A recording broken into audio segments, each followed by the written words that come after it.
Un Ciencia Podcast. Lo que está primando los estudios de impacto ambiental,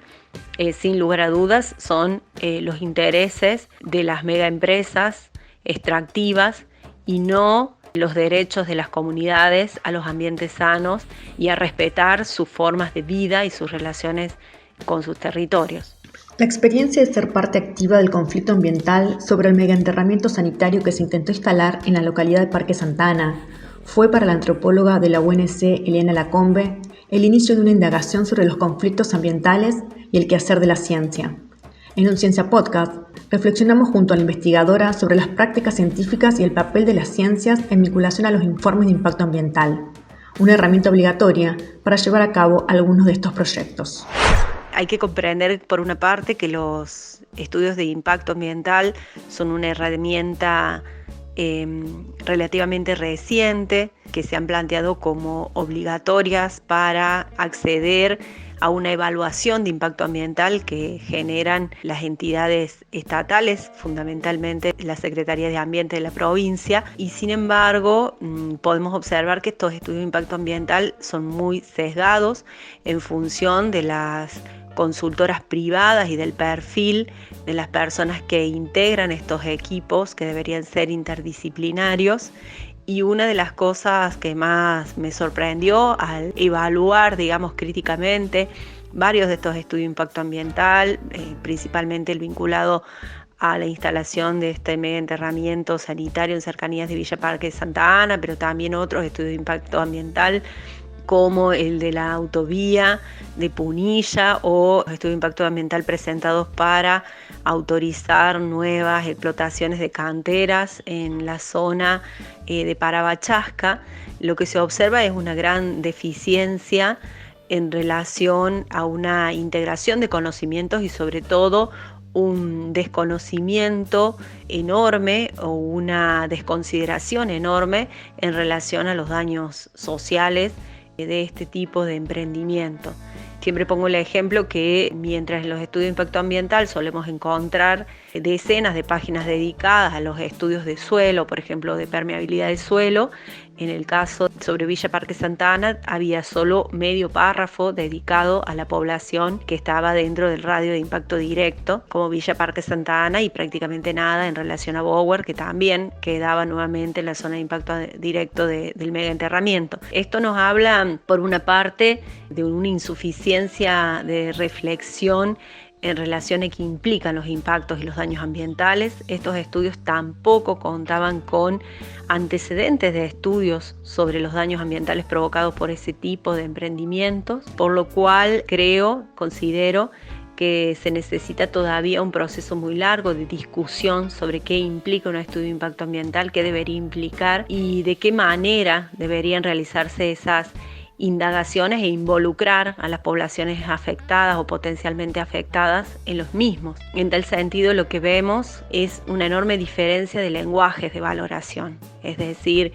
hay cierto positivismo reinante en la ciencia, donde tiende a valorar solo algunos aspectos de los impactos sobre la naturaleza, en tanto entendidos como elementos mercantilizables, ¿sí? Mensurables en valores económicos, cuando esa misma naturaleza para las comunidades tiene otros valores y otras dimensiones que no pueden ser mensurados de manera económica. Ahí surgen algunos de los conflictos donde no es posible generar una instancia de negociación, porque los lenguajes y las formas de valoración no son traducibles.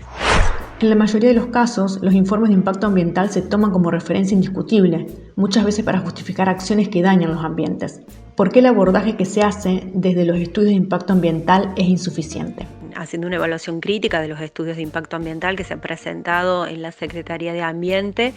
podemos observar el enorme sesgo de las presentaciones, un enorme reduccionismo en cuanto a pocos elementos evaluados y la preeminencia de las llamadas ciencias exactas por sobre las ciencias sociales a la hora de evaluar estos impactos, pero además en los procesos de conflicto lo que observamos es también el uso excesivamente reduccionista y lo que yo llamo fetichista de algunos datos extractados de los estudios de impacto ambiental que ciertos actores interesados y protagónicos en los conflictos utilizan de manera absolutamente descontextualizada en favor de sus propios proyectos que están siendo duramente cuestionados, ¿no? Por poner un ejemplo, en el caso del conflicto por el megaenterramiento sanitario, la empresa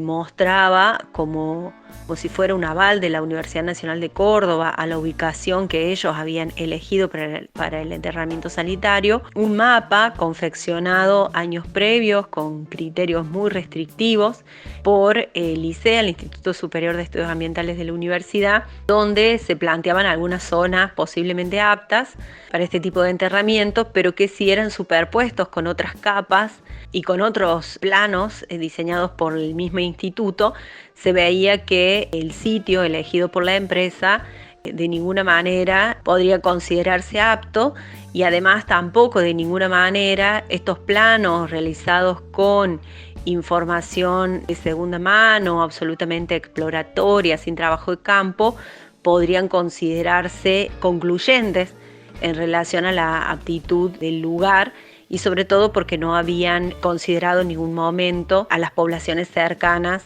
ni sus modos de vida, ni sus propias ideas o decisiones en relación a cohabitar con un enterramiento que hubiese tenido la dimensión de 500 hectáreas. A pesar que nosotros podemos entender que, por ejemplo, los planos o los mapas son gráficos de aproximación que sintetizan algunos criterios considerados por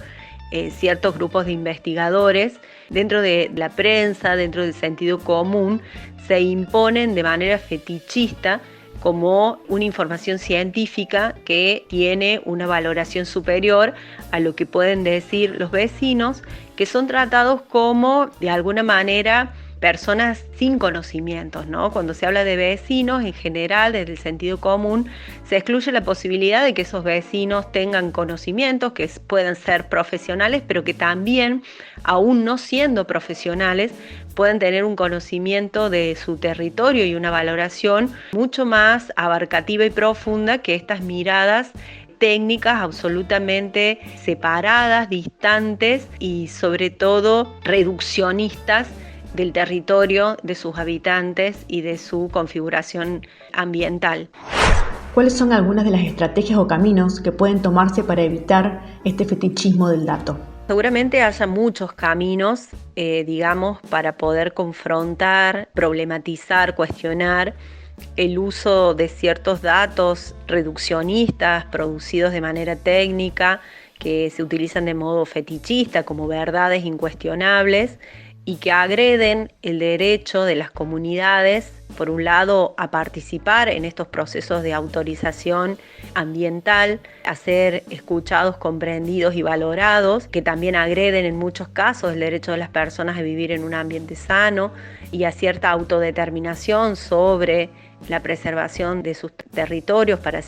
futuras generaciones. Creo que uno de los caminos es la reflexión hacia el propio interior de los espacios académicos, universitarios, para poder rediscutir epistemológicamente estos procesos de producción de estudios de impacto ambiental que tanto afectan la calidad de vida de las poblaciones y que no se transformen en herramientas de violencia contra las poblaciones que son acalladas a través de esta especie de ciencia alejada de las comunidades, ¿no? De estas ciencias abstractas, como les llamo yo. Y creo que uno de los caminos es considerar, valorar e incluir estos conocimientos, cosmovisiones, deseos y derechos de las poblaciones, ponerlas en una primera dimensión en los estudios de impacto ambiental.